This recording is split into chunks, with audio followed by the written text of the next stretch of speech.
मित्रों, Kundan Mishra education channel में आप लोगों का स्वागत है। चलिए आज आज हम लोग का टॉपिक स्टार्ट होने वाला है जो एडिटोरिया द्वारा बिहार दरोगा के लिए जो वॉल्यूम लाया गया है। वॉल्यूम 1, 2, 3, 4 करके सब बहुत सारा वॉल्यूम आया है। तो हम लोग आज वॉल्यूम 1 स्टार्ट कर रहे हैं और उसमें सामान्य अध्ययन प्रश्न पत्र 1 उसका पहला चैप्टर है। ठीक है, आज हम लोग इसको देखेंगे। ठीक है, आप लोग तैयार हैं? Done, ready. चलिए स्टार्ट करते हैं क्वेश्चन नंबर 1 से। एक्चुअली ये सब क्वेश्चन हम लोग को करना बहुत जरूरी है। अगर हम लोग को एग्जाम देना है तो ये सब क्वेश्चन अटेम्प्ट करके जाना चाहिए हम लोग को। अटेम्प्ट करने से हम लोग को जो एग्जाम में क्वेश्चन को अटेम्प्ट करने या तुक्का मारने के भी एक्सपीरियंस बढ़ता है। तो हम लोग को क्वेश्चन पूरा देख कर ही एग्जाम में जाना चाहिए। चलिए हम लोग क्वेश्चन नंबर 1 देखते हैं। क्वेश्चन नंबर 1 बोल रहा है कि सिंधु घाटी सभ्यता के बारे में इनमें से कौन सा कथन सत्य है? ठीक है। ए, सिंधु घाटी सभ्यता के लोग कपास के उत्पादन करने वाले पहले व्यक्ति थे। कपास के उत्पादन करने वाले। बी, सिंधु घाटी सभ्यता ग्रामीण सभ्यता थी। सी, सिंधु घाटी के लोग कुत्ते, बिल्लियों और घोड़ों को बड़े पैमाने पर पालते थे। डी, यहाँ के लोग केवल चावल की खेती करते थे। पूछ रहा है निम्न में से कौन सा कथन सत्य है? ठीक है, इसका आंसर होगा ए, सिंधु घाटी सभ्यता के लोग कपास के उत्पादन करने वाले पहले व्यक्ति थे। एक ही आंसर है। ठीक है। क्वेश्चन नंबर 2, जैन धर्म के 3 रत्न जिसको त्रिरत्न कहते हैं, तो जैन धर्म के 3 रत्न में शामिल है। ए, सही विश्वास, सही ज्ञान, सही व्यवहार। बी, सही भाषण, सही ज्ञान, सही आचरण। सी, सही विश्वास, सही ज्ञान और सही आचरण। डी, सही विश्वास, सही पथ और सही आचरण। तो इसका आंसर होगा सी, सही विश्वास, सही ज्ञान और सही आचरण। याद रखिएगा, सही विश्वास, सही ज्ञान और सही आचरण ही जैन धर्म का त्रिरत्न है। क्वेश्चन नंबर 3, चूल अभिलेखों के अनुसार जैन संस्थानों को दान में दी जाने वाली भूमि को कहा जाता था, मतलब क्या कहा जाता था? कि चूल अभिलेखों के अनुसार क्या ज्ञात होता था कि जैन संस्थानों को जो दान में दी जाने वाली भूमि को क्या कहा जाता था? ए, ब्रह्मदेव ब्रह्मदेह, पल्ली पल्ली चछांदम, सालाभोग, वेलन, पगाई। इनमें से कौन सा आंसर होगा? चलिए आंसर क्या बताइए आप लोग। जो लोग बी बता रहे हैं बिल्कुल सही, पल्ली चछांदम वो कहा जाता था। चोल अभिलेखों के अनुसार कहा जाता पल्ली छछांदम को जो जैन संस्थाओं को दान में दी जाने भूमि को कहा जाता था। समझ गए आप लोग? चलिए क्वेश्चन नंबर 4, 4 को हम लोग देखते हैं कि विशाख दत्त द्वारा रचित मुद्रा राक्षस कौन सी भाषा में लिखी गई है? ए, तमिल, बी, तेलुगु, सी, संस्कृत या डी, हिंदी। इसका आंसर होगा सी, संस्कृत। जो मुद्रा राक्षस है वो संस्कृत में लिखी गई है। ठीक है। क्वेश्चन नंबर 5, निम्न में से किस शासक के शासनकाल में भारत का पहला मुद्रा रुपया मुद्रित हुआ? ए, इल्तुतमिश, बी, शेर शाह सूरी, सी, अकबर और डी, गयासुद्दीन तुगलक। ठीक है, आंसर बताइए आप लोग। जो लोग बी लगा रहे हैं बिल्कुल सही, शेर शाह सूरी के टाइम में ही इसी के शासनकाल में भारत में पहला मुद्रा रुपया मुद्रित हुआ था। शेर शाह सूरी इसका आंसर होगा। जो लोग शेर शाह सूरी बी लगा रहे हैं बिल्कुल सही लगा रहे हैं।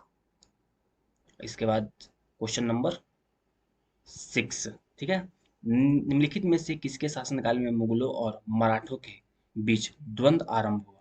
किसके शासनकाल में? ए, अकबर, बी, जहांगीर, सी, शाहजहां और डी, औरंगजेब।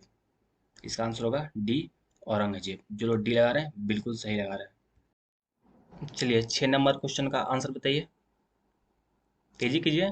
इसका आंसर होगा डी, औरंगजेब। कि निम्नलिखित में से किसके शासनकाल में मुगलों और मराठों के बीच युद्ध आरंभ हुआ? औरंगजेब। जो लोग औरंगजेब लगा रहे हैं बिल्कुल सही लगा रहे हैं। क्वेश्चन नंबर 8 की ओर हम लोग चलेंगे। आइए 8 नंबर, सॉरी 6 से 7 नंबर क्वेश्चन पे आते हैं हम लोग। भारत में किस गवर्नर जनरल को अस्थाई स्वशासन का पिता कहा जाता है? अस्थाई स्वशासन मतलब जैसे हम लोग यहाँ ग्राम पंचायत, नगर निगम जो है ना, शहरी अर्बन अर्बन और ग्रामीण क्षेत्रों में जो स्थानीय शासन है उसी को स्थानीय स्वशासन कहा जाता था। तो भारत में किस गवर्नर जनरल को स्थानीय स्वशासन का पिता कहा जाता है? Lord Ripon. इसका आंसर होगा लॉर्ड रिपन। जो लोग लॉर्ड रिपन लगा रहे हैं बिल्कुल सही लगा रहे हैं। क्वेश्चन नंबर 8, हम लोग 8 नंबर क्वेश्चन पे चलते हैं। देखिए कि ब्रिटिश साम्राज्य में अवध का विलय हुआ था। अवध का विलय मतलब ब्रिटिश साम्राज्य, जो डलहौजी आया था, डलहौजी ने अपने नीति के तहत सब साम्राज्यों को अपने मिलाने का प्रयास किया था, डलहौजी की नीति। ठीक है, तो उसकी नीति के तहत क्वेश्चन है कि ब्रिटिश साम्राज्य में अवध का विलय हुआ था, कब हुआ था? आंसर बताइए इसका। जो लोग डी लगा रहे हैं बिल्कुल सही। 1856 में अवध का विलय किया गया था। कुप्रशासन क्यों किया गया था? तो उस कहा गया था कि तुम्हारा जो प्रशासन ठीक नहीं है, तुम प्रशासन सही से अपने राज्य को संभाल नहीं पा रहे, इसीलिए तुम्हारे राज्य को हम विलय, कुप्रशासन की वजह से इसको विलय कर लिया गया था। ठीक है, क्वेश्चन नंबर 9। 9 नंबर क्वेश्चन हम लोग देखते हैं कि निम्नलिखित में से किसने बंगाल के विभाजन 1905 के विरोध में हुए आंदोलन का नेतृत्व किया था? ए सुरेंद्रनाथ बनर्जी ने, बी सी आर दास ने, सी आशुतोष मुखर्जी ने, या कि डी रविंद्रनाथ टैगोर ने। देखिए जो लोग डी लगा रहे हैं बिल्कुल सही। रविंद्रनाथ टैगोर जी ने ही बंगाल विभाजन के विरोध में आंदोलन का नेतृत्व किया था। ठीक है, क्वेश्चन नंबर हम लोग 10 पे आते हैं। 10 नंबर क्वेश्चन कि किस व्यक्ति ने महात्मा गांधी को पहली बार राष्ट्रपिता कहकर संबोधित किया था? Option A Rabindranath Tagore, B Jawaharlal Nehru, C Subhash Chandra Bose और डी गोपाल कृष्ण गोखले। इसका आंसर होगा सी सुभाष सुभाष चंद्र बोस। और सुभाष चंद्र बोस ने महात्मा गांधी को राष्ट्रपिता, भारत भारत छोड़ो आंदोलन के तहत जब वो विदेश में थे वहीं से बापू को राष्ट्रपिता कहकर संबोधित किया था। आई थिंक 1944 में उन्होंने ये राष्ट्रपिता इनको संबोधित किया था, सुभाष चंद्र बोस ने। ठीक है, अब चलते हैं 11 नंबर। सत्यशोधक समाज की स्थापना हुई थी, सत्यशोधक समाज। ठीक है, ए महादेव गोविंद रनाडे द्वारा 1867 ईस्वी में, कि बी सुरेंद्रनाथ बनर्जी द्वारा 1870 ईस्वी में, कि सी ज्योतिबा फुले द्वारा 1873 में, या कि डी इनमें से कोई नहीं। जो लोग आंसर सी लगा रहे हैं बिल्कुल सही बता रहे हैं कि ज्योतिबा फुले द्वारा 1873 ईस्वी में सत्यशोधक समाज की स्थापना की गई थी। Question number 12।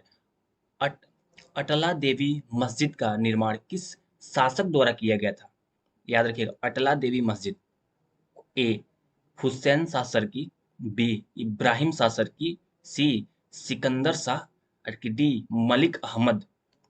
जो लोग आंसर बी लगा रहे हैं बिल्कुल सही, इब्राहिम शाह सरकी द्वारा, इब्राहिम शाह सरकी ने अटला देवी मस्जिद का निर्माण करवाया था।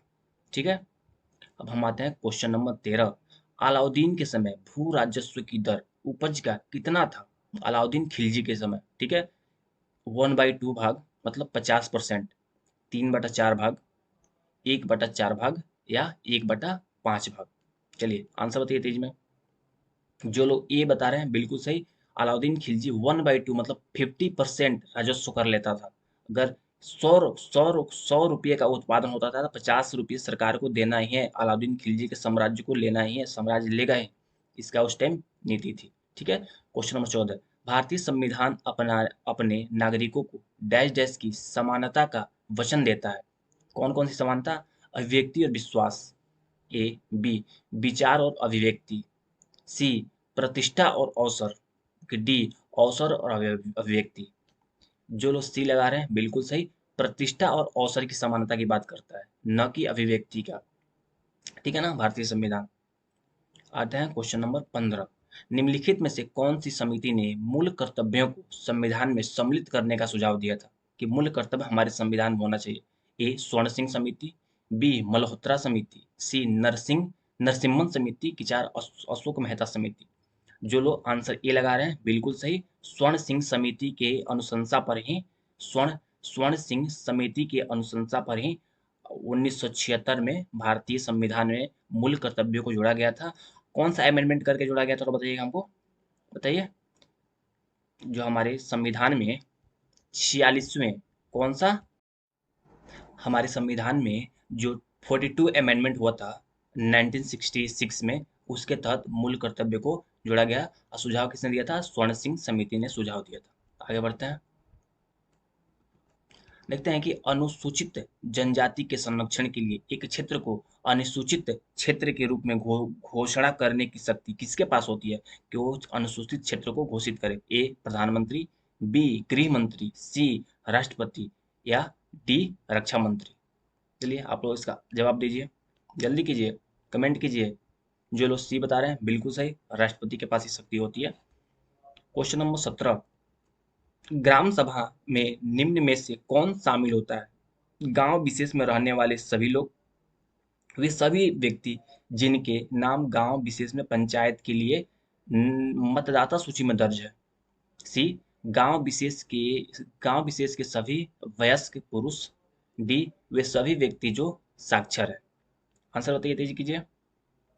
चलिए, जो लोग बी बता रहे हैं बिल्कुल सही, वे सभी व्यक्ति जिनके नाम गांव विशेष में पंचायत के लिए मतदाता सूची में दर्ज है, उन्हीं को ग्राम सभा में शामिल किया जाता है।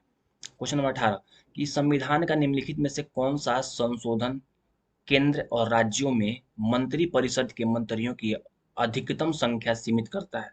ठीक है। ए, 97वां अमेंडमेंट। बी, 93वां अमेंडमेंट। सी, 91वां संविधान संशोधन। कि डी, 98वां संविधान संशोधन। जो लोग सी लगा रहे हैं बिल्कुल सही, 91वां 91 अमेंडमेंट के तहत ही हमारे संविधान में मंत्री परिषद के मंत्रियों की अधिकतम संख्या को सीमित किया गया था। कि ये हमारे संविधान में ये अमेंडमेंट 2003 में हुआ था, याद रखिएगा आप लोग।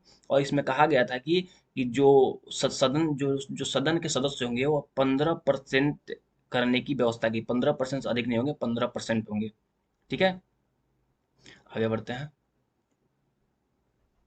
क्वेश्चन नंबर 19, कह रहे हैं कि निम्न में से कौन सा एक संवैधानिक संस्था नहीं है? ए, संघ लोक सेवा आयोग। बी, राज्य लोक सेवा आयोग। सी, वित्त आयोग। डी, नीति आयोग। देखिए, संघ लोक सेवा आयोग हमारे संविधान में है। ठीक है, इसका इसका उल्लेख हमारे संविधान में किया गया। राज्य लोक सेवा आयोग का भी उल्लेख संविधान में किया गया। वित्त आयोग का भी उल्लेख संविधान में 20280 में किया गया है। ठीक है, और नीति आयोग संविधान में इसका उल्लेख नहीं है। नीति आयोग संसद के संसद के एक सामान्य अधिनियम द्वारा बनाया गया है इसको। तो ये हमारे संविधान का भाग नहीं है, इसलिए इसका आंसर होगा D, NITI Aayog. Question number 20, 1946 में निर्मित अंतरिम सरकार में कार्यपालिका परिषद के उप सभापति थे। 20 नंबर क्वेश्चन, ए, सरदार वल्लभ भाई पटेल। बी, जवाहरलाल नेहरू। सी, राजगोपालाचारी। और डी, राजेंद्र प्रसाद। जो लोग बी लगा रहे हैं बिल्कुल सही, इसका आंसर होगा जवाहरलाल नेहरू जी ही हमारे अंतरिम सरकार में कार्यपालिका परिषद के उप सभापति नियुक्त हुए थे। क्वेश्चन नंबर, भारतीय संविधान के किस अनुच्छेद में केंद्र शासित प्रदेशों के लिए उच्च न्यायालय का प्रावधान है? ठीक है, हमारी जो कॉन्स्टिट्यूशन है, संविधान है, हमारा जो संविधान है, तो उसमें किस अनुच्छेद में केंद्र शासित प्रदेशों के लिए उच्च न्यायालय का प्रावधान है? ठीक है, ए, अनुच्छेद 239, अनुच्छेद 214, अनुच्छेद 241 और अनुच्छेद 231। ठीक है, जो लोग सी लगा रहे हैं बिल्कुल सही, इसका आंसर होगा अनुच्छेद 241। अनुच्छेद 241 में हमारे संविधान में ये प्रावधान किया गया है कि केंद्र शासित प्रदेश में एक उच्च न्यायालय की स्थापना हो। और अनुच्छेद जो 231 है, तो इसमें दो या अधिक राज्यों के लिए एक उच्चतम न्यायालय की व्यवस्था किया गया है इसमें 231 में। ठीक है, कि दो या दो से अधिक राज्यों में एक उच्च न्यायालय हो सकता है, आर्टिकल 231 कहता है। और जो हमारा जो 214 है, वो राज्यों के लिए उच्च न्यायालय का प्रावधान करता है। जो हमारे राज्य हैं, स्टेट एक होता है, यूटी होता है, एक स्टेट होता है, तो राज्यों में उच्च न्यायालय का प्रावधान 214 करता है। ठीक है, जो हमारा अनुच्छेद 239 है, यह संघ राज्य क्षेत्रों का प्रशासन के बारे में बात करता है। जो यूटी है उसके प्रशासन के बारे में बात करता है। ठीक है, और जो हमारा अनुच्छेद 241 है, संघ राज्य क्षेत्रों के लिए उच्च न्यायालय का बात करता है, जो एक क्वेश्चन में पूछा गया है। इसका आंसर होगा सी, बिल्कुल सही आंसर। आगे बढ़ते हैं। लोकसभा के स्पीकर का निर्वाचन होता है संसद के सभी सदस्यों द्वारा, प्रत्यक्ष रूप से जनता द्वारा, लोकसभा के सभी सदस्यों द्वारा, और लोकसभा के बहुमत प्राप्त दल के सदस्यों द्वारा। देखिए क्वेश्चन कैसे घुमाया गया है, इसका आंसर आप लोग बताइए। जो लोग आंसर सी लगा रहे हैं बिल्कुल सही। देखिए डी में लिखा हुआ है कि लोकसभा के बहुमत प्राप्त दल के सदस्यों द्वारा, बिल्कुल नहीं। जो जो लोकसभा स्पीकर होगा इसका निर्वाचन होता है और लोकसभा के सभी सदस्यों द्वारा होता है। लेकिन दुर्भाग्य की बात ये है कि लोकसभा में जो बहुमत दल के नेता हैं, उनके सदस्य ही चुने जाते हैं, क्योंकि वो बहुमत में होते हैं। अगर वो बहुमत में नहीं होते तो उनकी सरकार ही नहीं रहती। इसलिए सामान्यतः ये देखा गया है कि लोकसभा के जो स्पीकर होते हैं वह बहुमत दल के ही होते हैं, और इसका आंसर होगा सी, लोकसभा के सभी सदस्यों द्वारा निर्वाचन होते हैं। ठीक है, क्वेश्चन नंबर 23, निम्नलिखित में से कौन से मामले उच्च न्यायालय और उच्चतम न्यायालय की आधिकारिकता में आते हैं? ए, केंद्र और राज्यों के विवाद। बी, राज्यों के परस्पर विवाद। सी, मूल अधिकारों का परिवर्तन, मतलब मूल अधिकारों को लागू करने के लिए परिवर्तन। सी, संविधान के उल्लंघन से संरक्षण। बताइए, आंसर बताइए। देखिए, जो सी है ना, ये बिल्कुल करेक्ट आंसर है, क्योंकि मूल अधिकार को लेकर हम 226 आर्टिकल 226 के तहत हम उच्च न्यायालय जा सकते हैं, और आर्टिकल जो हमारा आर्टिकल 32 है, 32 है, इसके तहत हम सुप्रीम कोर्ट जा सकते हैं। तो यही एक आर्टिकल जो केंद्र राज्यों का जो विवाद है, ये उच्चतम न्यायालय के क्षेत्र में आता है। राज्यों के परस्पर विवाद भी उच्च न्यायालय में जाता है, और संविधान के उल्लंघन से संरक्षण विवाद भी उच्च न्यायालय में जाता है। तो जो मूल अधिकारों का परिवर्तन का विवाद है, यह दोनों न्यायालय, उच्च न्यायालय, उच्चतम न्यायालय, संविधान द्वारा हमें प्राप्त है अधिकार। ठीक है, और हम लोग 24 नंबर क्वेश्चन पर चलते हैं। देखिए, स्वर्ण त्रिभुज, जिसको गोल्डन ट्रायंगल भी कहते हैं, एक विशिष्ट क्षेत्र है जो मादक द्रव्यों की तस्करी के लिए प्रसिद्ध है, और निम्न में से कौन सा देश इस त्रिभुज का भाग नहीं है, गोल्डन ट्रायंगल का भाग नहीं है?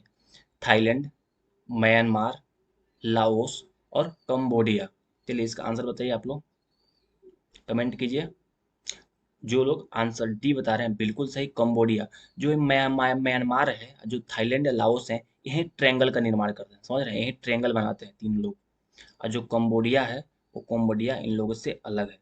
ठीक है, ये गोल्डन ट्रायंगल का पार्ट नहीं है। गोल्डन ट्रायंगल हम लोग का पड़ोस में ही है, क्योंकि हमारी भारत का जो सीमा है वो म्यांमार से लगी हुई है। थाईलैंड बगल में है, लाओस बगल में ही है। ठीक है, तो ये ट्रायंगल, गोल्डन ट्रायंगल है, हमारे लिए खतरनाक भी है मादक पदार्थों के लिए, तस्करी के लिए। इसलिए इससे बचकर रहना बहुत जरूरी है, और हमारे सरकार, शासन व्यवस्था, चाहे हमारे भारत के प्रधानमंत्रियों या राष्ट्रपतियों, सब कोई की निगाह इस ट्रायंगल पर होता है कि यहाँ से तस्करी ना हो, कोई विशेष हानिकारक पदार्थ हमारे भारत में ना आए। ठीक है, और अगला क्वेश्चन देखते हैं, 25 नंबर क्वेश्चन, कि अंतर्राष्ट्रीय प्रवासी दिवस मनाया गया? ए, 9 जनवरी। बी, 18 दिसंबर। सी, 24 दिसंबर। डी, 24 जनवरी। चलिए, ऐसा ऐसा क्वेश्चन के लिए अटेम्प्ट करने के लिए आप लोगों को थोड़ा सा एक स्पेशल, थोड़ा सा एक लॉजिक चाहिए, आप लोग समझ रहे हैं। एक मैक्सिमम क्वेश्चन जो होता है ना, ये सब याद करने वाली क्वेश्चन आपको रटना ही पड़ेगा। ठीक है, तो जो लोग बी बता रहे हैं बिल्कुल सही, इसका आंसर होगा 18 दिसंबर। देखिए, क्वेश्चन नंबर 26, लोसुंग त्योहार कहाँ लोकप्रिय है? लोसुंग त्योहार, ए, लद्दाख में। बी, सिक्किम में। सी, त्रिपुरा में। कि डी, हिमाचल प्रदेश में? चलिए, आंसर बताइए आप लोग। जो लोग बी बता रहे हैं बिल्कुल सही, सिक्किम। जो लोसुंग त्योहार है वो सिक्किम के लिए प्रसिद्ध है। क्वेश्चन नंबर 27, यूनेस्को कप किस खेल से संबंधित है? A, badminton. B, table tennis. C, hockey. और डी, फुटबॉल। चलिए, जो लोग ए बता रहे हैं बिल्कुल सही, जो एनएस कप है बैडमिंटन के लिए ही प्रसिद्ध है। सूरज ताल झील किस राज्य में स्थित है? ठीक है, बताइए। ए, उत्तराखंड। बी, हिमाचल प्रदेश। सी, जम्मू कश्मीर। डी, गोवा। आंसर बताइए। जो लोग बी बता रहे हैं बिल्कुल सही, हिमाचल प्रदेश। जो सूरज ताल झील है वह हमारे हिमाचल प्रदेश में है। क्वेश्चन नंबर 29, इकोसिस्टम की सही परिभाषा क्या है? इकोसिस्टम समझ रहे हैं आप लोग? ए, समझिए। ए, परस्पर क्रिया करने वाले जीव समुदाय। बी, किसी स्थान का अजीवीय घटक। बी, अब हम लोग इसका तीसरा और चौथा ऑप्शन हम लोग देखेंगे। तीसरा चौथा ऑप्शन में क्या, देखिए। सी, पृथ्वी और वायुमंडल का क्षेत्र जहाँ जीव रहते हैं, उनको इकोसिस्टम कहते हैं। और क्वेश्चन नंबर डी, इस क्वेश्चन नंबर डी में है कि जीव समुदाय और उसके वातावरण का संतुलित तंत्र। ठीक है, आंसर बताइए। जो लोग डी बता रहे हैं बिल्कुल सही, जीव समुदाय और उसके वातावरण का संतुलित तंत्र ही इकोसिस्टम है, पारिस्थितिकी तंत्र है। अब आइए क्वेश्चन नंबर 30 पर चलते हैं हम लोग।